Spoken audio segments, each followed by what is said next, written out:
Welcome to the Insightful Professor. Today we continue our examination of analytic functions. In an earlier video, we discussed the concept of a window and showed how it would be possible to define a window over a set of rows and then apply to those rows an aggregate function such as sum or an analytic function such as lag or lead. We further discussed the concept of the current row when working with a window and how that was used in the evaluation of such functions. In the second installment on analytic functions, we shall examine a specific type of analytic function used in producing what is commonly called a top-N query.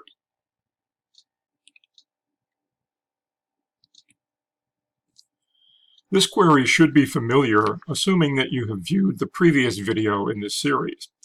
We include the query here as a quick review and to prepare for a discussion of the ranking functions that we will present in this video. In this particular query, we're applying a function called sum, which we know to be an aggregate function. However, its behavior is a bit different because what we're doing is following the word sum with the keyword over. And that is followed by the definition of a partition or set of rows over which the sum function will be evaluated. This is going to allow us to produce a running total or running sum. Rather than collapsing the rows into a group, we maintain that group of rows called a partition, and the sum function is applied on a row-by-row basis, as long as we are maintaining the same partition key. In this case, the partition key is department number. Within department, what we're going to do is order the rows according to the name. So effectively, this analytic clause that we're using establishes a partition key and an order by key, both of which contribute to arranging the rows in a particular order and then allowing those rows to be subjected to, in this case, the sum function. Let's take a look at this in action. As we run it, observe what has happened as a result of the partition by clause. We have partitioned by department number, so all of the rows that have the same department value are effectively grouped together. They're assembled into the same partition. Here we have the first three rows for department number of 10. Following that would be all of the rows for employees in department 20, and that's followed by department 30. That's the concept of the partitioning. Within the partitioning, we did an order by of e-name. So observe that the three folks who are in department number 10, their names are listed in alphabetical order. When we encounter a change in the partition key and transition from department 10 to department 20, notice that the names again become sorted, but we're all the way back to Adams, beginning with the letter A, because the effect of the order by is to order the rows within the partition. So we are partitioned by department number. The order by will order the rows or sort the rows within the partition. Likewise, let's look at what happened with the sum function. The sum function, when we look at the folks for department 10, we see the salary for Clark is $2,450. For King is $5,000, for Miller is $1,300. But the dep total, which is the name of the column for which the sum of the salary is deposited, what we see is this is a running total. But again, when we transition to a different department, observe that the accumulator gets reset. So this is the behavior of the functions. Again, this is all something you should be well familiar with from having seen the previous video. But we wanted to review these points because these points are going to come into play as we look at the concept of applying ranking functions to achieve top-N queries. ANSI SQL includes a set of ranking functions that can be used in the development of top-N queries. Specifically, the functions we will discuss in this video include row number, rank, and dense rank. These functions have been included in the ANSI SQL standard and are all available in Oracle database, IBM's DB2, and Microsoft's SQL Server. These functions are often used with the order by clause within the analytic clause, and we'll demonstrate that point as we go along. The importance of these functions results from our need for ordering to identify data. Recall that relational database is based upon a mathematical construct of a relation or set. The elements of a set have no order imposed on them. We impose such order when we work with data by grouping and ordering the rows of a table. We'll do the same type of thing as we create or define the partitions for the set of rows that we'll operate on, and also add an order by clause. So what does a ranking function do?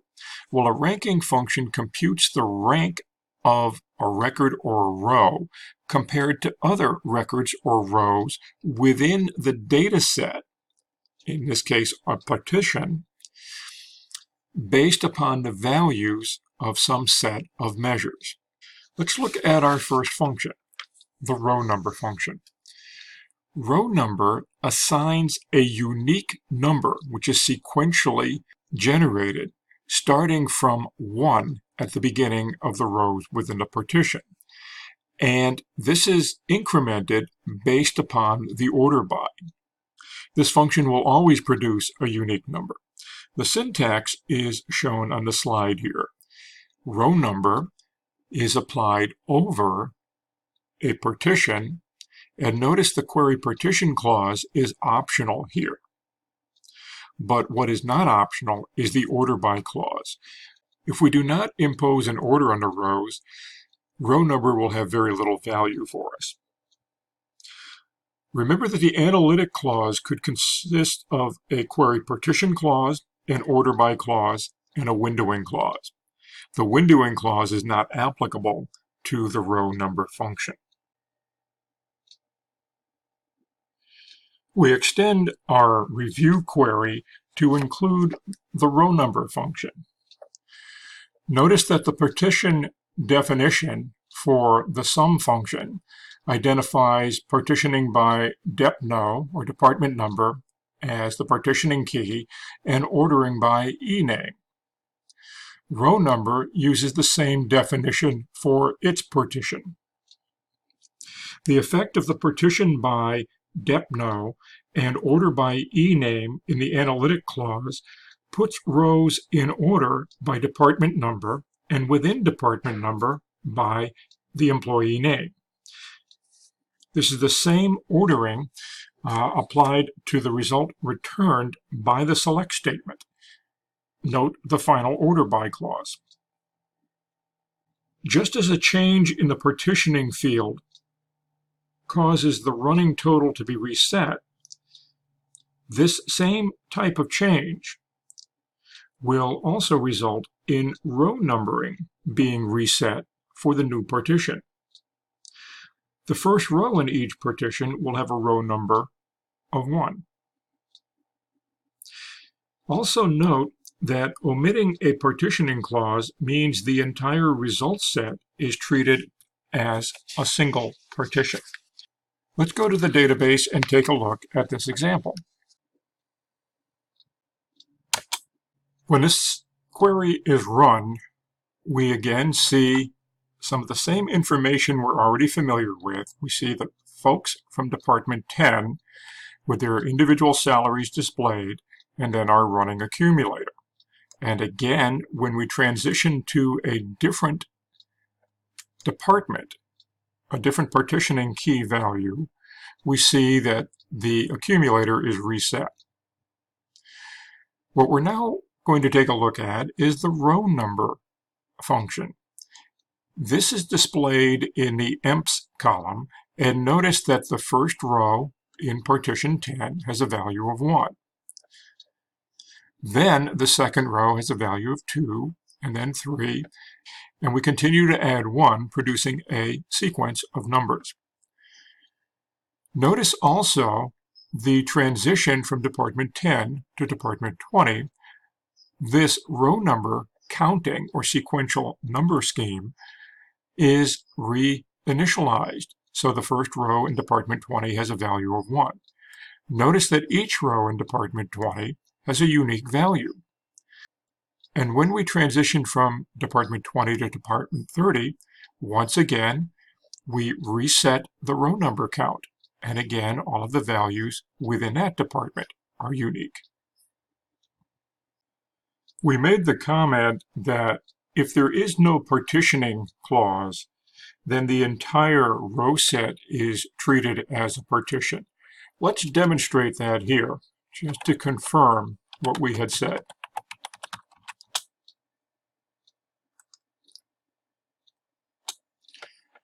I've kept the order by clause, but I've eliminated the partition by clause. So observe that all of the rows in this result set constitute a single partition, and row number is evaluated again as 1 for the first row in the partition, and we continue to add 1, and notice we have 1 through 14. There's no break because there's no partitioning clause. Let's now examine the rank function. The rank of a row is defined as 1 plus the number of rows that strictly precede the row. Thus, for the first row in the group, the rank is 1. 0 rows precede it in the partition. The second row in the group has a rank of 2, and so on. Precedence is determined by an order by clause specified for the partition. This clause is what gives the meaning to the rank of a row. If 2 or more rows are not distinct within the ordering, there will be 1 or more gaps in the sequential rank numbering. This is the way that medals are awarded in the Olympics and other competitive events. For example, if a pair of athletes tie for first place, they each receive a gold medal, and no one is awarded the silver. The bronze medal is then awarded to the athlete who finishes next. Additionally, if a pair of athletes tie for second place, they are each awarded a silver medal, and there is no bronze medal awarded. This is the same behavior with respect to rank values assigned by using the rank function. This function has the following syntax. We specify the rank function preceding the word over and then define our analytic clause.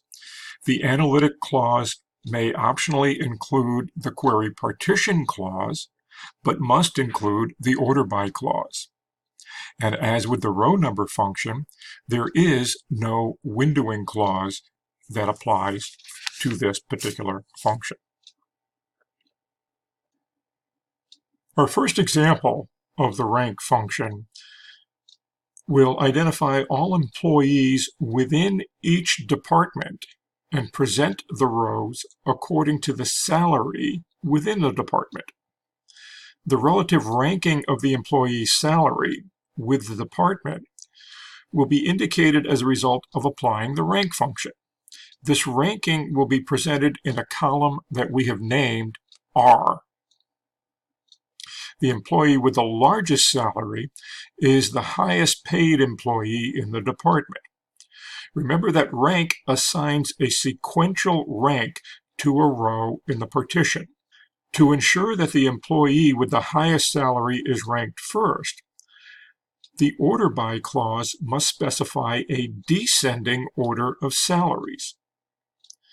Salary values are ordered from largest to smallest, that's the notion of the descending order, within a department, and will assign a rank of 1 to the largest salary.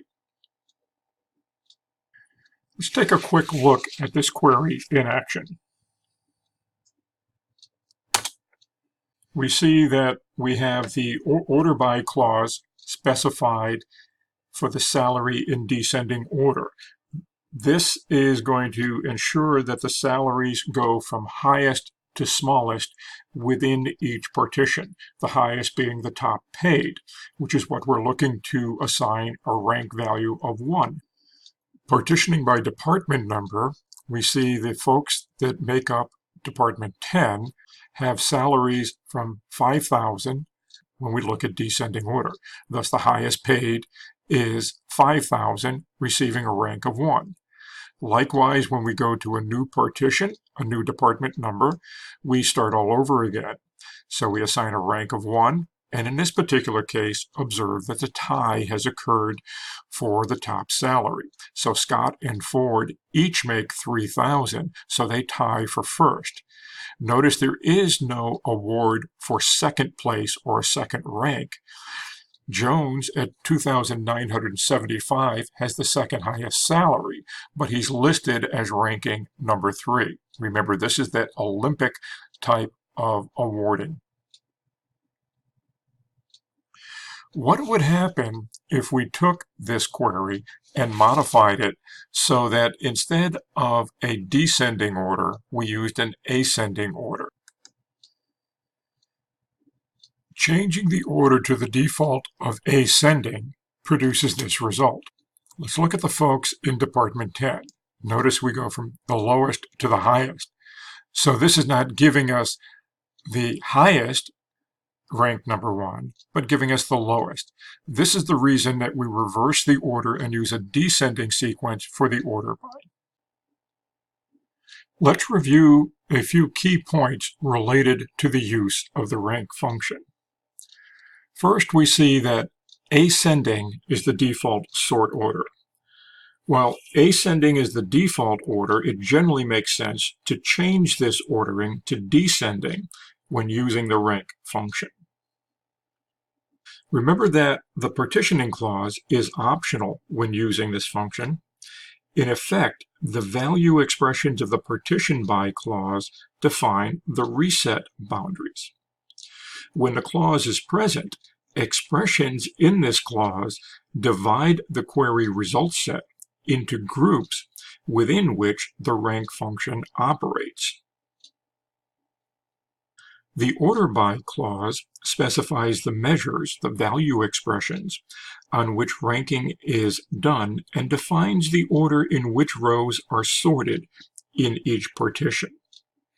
After the data has been ordered within a partition, the ranks are assigned to each row, with the first row receiving a rank value of 1. This order by clause is required, and it gives meaning to the rank values produced by the rank function. Now on to the dense rank function. The dense rank function also assigns a sequential rank of a row within a partition. The dense rank of a row is defined as 1 plus the number of rows that are distinct with respect to the ordering. We note that rows that are not distinct in the ordering of the partition are assigned equal ranks. This function differs from the rank function in that the rank function, when we have ties, will result in gaps in the rank values. This function avoids those gaps. So consider that if you were ranking a competition using dense rank and had 3 people tie for second place, you would say that all 3 were in second place and that the next person that followed them would come in third place. The rank function would also give 3 people in second place. However, the next person would be in 5th place. The syntax of dense rank is presented here. Again, it's very similar to the syntax of the rank function. There's an optional query partition clause and a required order by clause. And the windowing clause is not relevant to this function. The query we present to illustrate dense rank is similar to our initial example for the rank function. However, the result is a little different due to the behavior of the dense rank function that we just addressed as it relates to ties. This query will also identify all employees within each department and present the rows according to the salary within a department. The ranking of the employee's salary with the department will be indicated as a result of applying the dense rank function. In this particular query, we've chosen to name that value, the evaluation of the dense rank function, with the column heading of DR. The significant difference occurs, again, when there are ties between employees' salaries. The ties result in the same ranking being assigned. However, the ranking of subsequent rows do not reveal gaps in the sequential rankings. Let's go to the database and demonstrate the behavior of this function. Before we run the query using dense rank, let's once again run the query using the rank function. When we do this, recall that we will see ties, as noted here in Department 20, and that results in gaps. Now let's take the query and apply the dense rank and focus in particular on Department 20 to compare the difference in the results. Here, as we look at the output of the dense rank, we focus on Department 20 and notice again we see the tie reflected between Scott and Ford, but Jones is now given a rank of 2 rather than 3, which is what he was assigned using the rank function. That's the big difference between the behavior of these two functions. At the beginning of the video, we indicated that we were going to discuss a top N query. We're now ready to tackle that problem. Our goal then is to use the salary ranking information to identify the employees with the top 3 salaries within their department. We've seen how the ranking works and how salaries get numbered or ranked. But what we want to do is to restrict the output to the top 3. Recall that in some departments, we may have gone up to 4, 5, or 6 in terms of the ranking. We only want to show the top 3. So how do we do that? Well, to restrict the result of the top 3 salaries, we need to consider the values in the derived column. When we did this with rank, that column was named R. Because R is produced as a result of applying an analytic function, this means that the column of R cannot be used in a predicate in the where clause of the query that generates the value for column R. Furthermore, we're aware that analytic functions cannot be nested. So how do we do this? Well, this is the query we want to use to obtain the rankings, but how do we evaluate the values produced by the rank function that are stored within column R? Well, the concept of a table expression or subquery comes to play.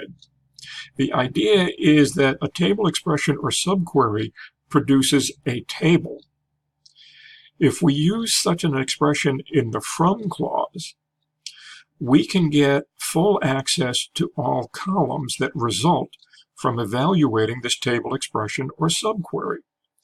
This is the way that we can refine the results of a query that include an analytic function. So what we do is we take our query that applies the rank function and we put that as the table or data source in a from clause in another query. And then we select from that, which makes all of the columns produced by that query, including, in this case, column R, available to us for purposes of display or further examination, such as including it in a predicate. So in this example, we test the value of column R, not in the query that generates the value for column R, but in a query against an intermediate result set produced by that analytic function. And again, remember that analytic functions are evaluated as the last step of a query prior to the final order by. This is why we have no recourse but to take this approach of kind of pushing the result of the analytic function into a table, expression, or subquery, and then we can gain access to that data. So here's the idea of what the top-end query would produce if we use the rank function. We have our query with the rank function, and that becomes the target of another query. We limit the value of column R, which is the ranking, to a value that's less than or equal to 3. So here you can see that we have only 3 people appearing from department number 20, and we know from previous runs of the query that there were actually 5. So consider these results a little more closely, and we note that there's a gap in the ranks. There are 2 rows with the largest salary, and these rows tie with a rank of 1. The next largest salary is awarded the rank of 3. Rank of 2 is not awarded. If there were 3 employees with the largest salary, all 3 would tie for the rank of 1. A rank of 2 would not be awarded, nor would a rank of 3 be awarded. If there were 10 employees with the largest salary, all would tie for the rank of 1. And again, there would be no rank of 2, no rank of 3 that would be assigned in the result. So that means we have to be very careful about what we mean by a top-end query. Let's take this problem and attempt to deal with it with the denseRank function. Here, it's very similar to the previous query, except we're applying denseRank, and then from that result, we are creating a predicate to evaluate the denseRank value. It must be less than or equal to 3. So to restrict the result to the top 3 salaries, we have to consider the values in that derived column. And we're doing that again here. What's the difference when we run this with denseRank? Notice that now, because there are no gaps, when we test for greater than or equal to 3, we get a value of 1, of 2, and of 3 for the ranks. And because there's a tie for 1, we actually produce 4 rows. So the question is, what is this top-end query actually producing? This would be considered the top 3 salaries rather than the top 3 employees. So again, it's a little sticky, and it's kind of important that you consider the difference in the behavior between rank and denseRank when you're formulating a top-end query, and precisely define the semantics. What exactly do you mean by top-end? Top 3 could mean the 3 highest salaries, possibly held by more than 3 people. Top 3 could mean the 3 highest paid individuals, which could involve only a single salary value. So it's important to be very precise and clarify the point as to what you mean by top-end. One other variation on ranking that we kind of incidentally encountered in our discussion earlier was something that would be considered formally a bottom-end ranking. It's similar to top-end, except the ordering sequence within the ranked value or the ranking expression is in a different order. Instead of going from largest to smallest using a descending order by, we go from smallest to largest using ascending. And this is how we would achieve the bottom-end ranking. One other point to consider is that although the data used in our examples did not include any nulls, we wish to briefly comment on how nulls are dealt with when applying ranking functions. Nulls are treated like normal values. For rank computation, a null value is assumed to be equal to another null value. And the placement of nulls within the results set depends on whether ascending or descending is specified for the ordering. Additionally, the positions of nulls in the results set are affected by the inclusion of nulls first or nulls last within the order by clause. Nulls will either sort low or high and hence are assigned appropriate ranks. So in this video, we introduced ranking functions that can be used with an analytic clause. The ranking functions we discussed were row number, rank, and dense rank. After demonstrating the behavior of the ranking functions, we tackled the issue of designing and writing a top-end query. We noted it is important to clearly establish the goals of such a query due to the behavior of the ranking functions. We'll follow this video with another video on analytic functions in the near future. So if you found this video useful or informative, give us a thumbs up and consider subscribing to the channel. There's no cost, and you'll be notified when we post new videos. Simply click on the owl icon. And once again, thanks for watching.